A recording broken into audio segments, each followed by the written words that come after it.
Yields back. Chair recognizes himself. Madam Chair, why are you harassing Twitter?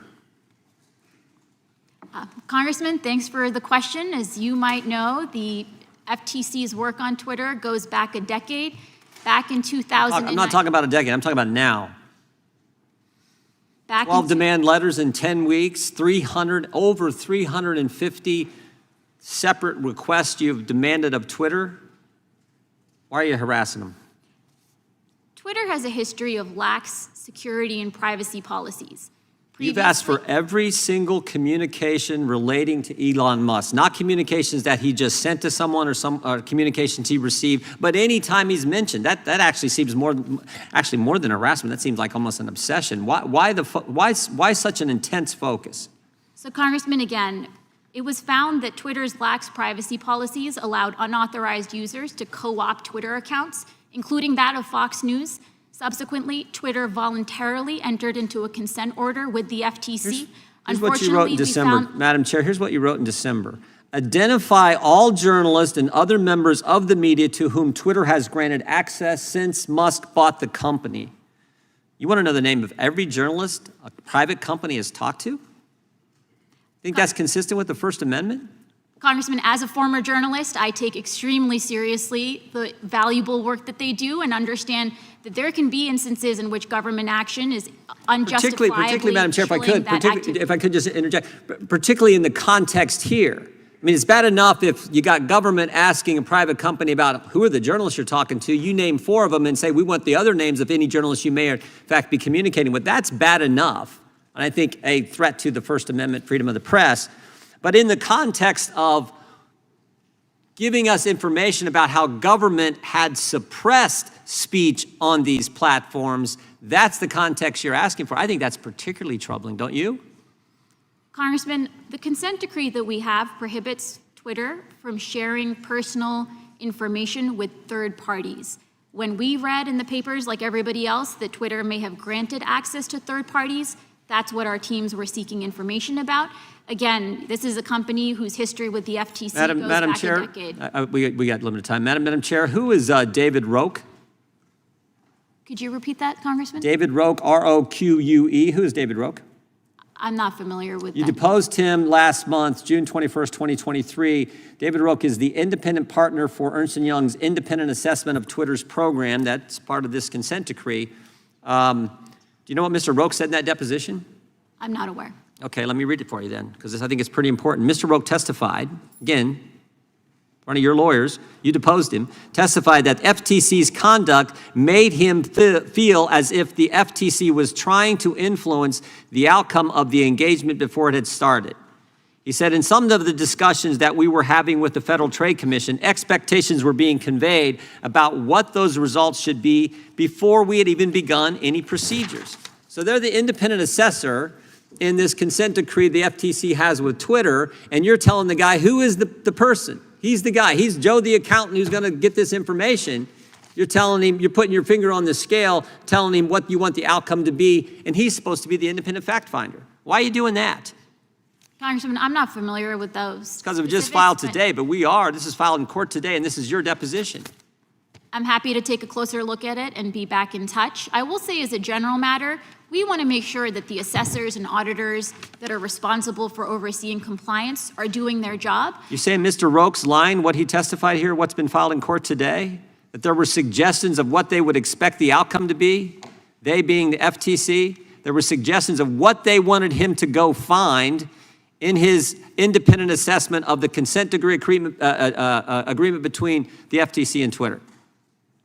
Again, I'm happy to take a close look and we can be back in touch with you about that allegation, but our staff are consummate professionals. When they conduct these investigations, they're focused on determining whether there was a violation. Is your attack on Twitter, harassment on Twitter, is that based on the fact that all kinds of Democrats have asked you to do this and frankly some things that you've written about dealing with, quote, disinformation? Does that have anything to do with it, Ms. Khan? Congressman, we make only independent determinations about whether there were law violations.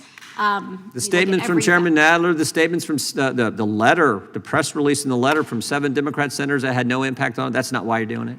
Absolutely not. We look very closely at the specific matter at hand. Again, 12 Twitter demand is- letters in 10 weeks telling the independent assessor, hey, put your finger on the scale. This is the results we want. That's not harassment, and it had nothing to do with the fact that every Democrat in this town seemed to be telling you to go after Twitter. Our focus is on protecting people's privacy and security. Twitter has sensitive data on 150 million Americans, including private messages. We need to make sure, especially given its history going all the way back to 2010, we're doing everything to make sure Twitter is complying with the order. That's fine. Don't put your finger on the scale, and don't attack the First Amendment and the rights of journalists. Thank the gentleman for yielding.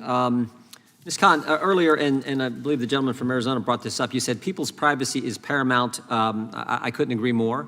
And as we talked earlier, I do think there's bipartisan support to deal with that, this sweeping up of data that happens, and scarier yet is FBI purchasing that data. So that is of paramount importance. But I would say the First Amendment's of paramount importance too. Would you agree? Absolutely. And then the gentleman from California, Mr. McClintock, asked you, what's disinformation? And you said you don't really have an opinion on that. Was that a fair assessment of your answer? As part of our job at the FTC, we're focused on deception and fraud and that sort of thing. Well, you wrote a couple years ago in a Law Review article, digital businesses such as Twitter disserve their users by facilitating the spread of disinformation. What were you talking about there then? What's disinformation? I'm happy to take a closer look at the material you're mentioning, but as part of our work at the FTC, we've seen how fraud and scams can sometimes proliferate on these social media websites. We've launched an inquiry to try to understand, why are some of these crypto scams really proliferating on these sites, and what can we be doing? These are the first two sentences in the introduction of the piece you wrote, again, just a couple years ago. Digital businesses such as Twitter disserve their users by facilitating the spread of disinformation. Who decides what's disinformation? From the FTC's perspective, it's deception and fraud. No, that's fine. You can keep using synonyms, but I want to know who decides that it's deception, who decides that it's fraud, who decides that it's disinformation. In this case, you're talking about social media companies and what gets posted on their platform. Who decides what's disinformation, what isn't? So, Congressman, again, at the FTC, we're focused on fraud and deception. There is a legal standard about what constitutes fraud.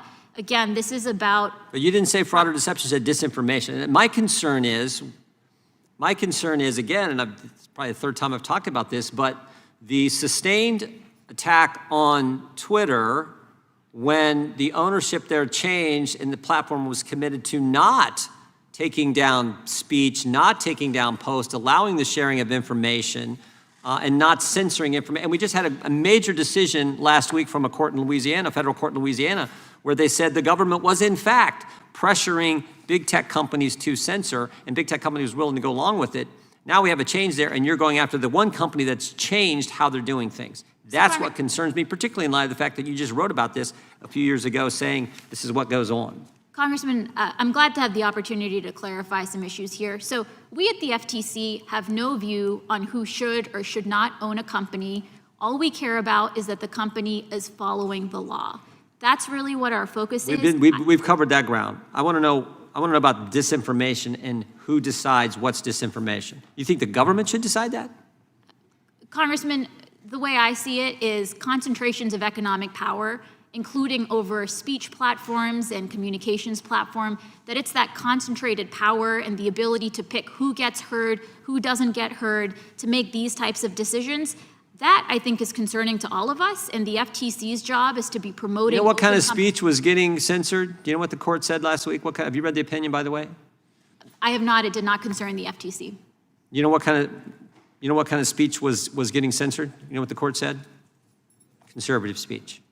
Conservative speech was the suppression was virtually all conservative. This is not Jim Jordan talking about. This is not Republicans on the Judiciary Committee talking. This is the federal judge who had the facts, 86 pages of facts, and put the facts and the law together in this opinion, strong opinion, which said it was a conservative speech that was getting censored and labeled as disinformation. So, Congressman, I fully understand why, given the extreme concentration of power over some of these speech platforms, why people would be afraid and worried about censorship. I couldn't agree more that when you have a handful of people making decisions about what gets seen, what doesn't get seen, who gets And you think the heard, remedy to that is for government to decide what's disinformation and what's not?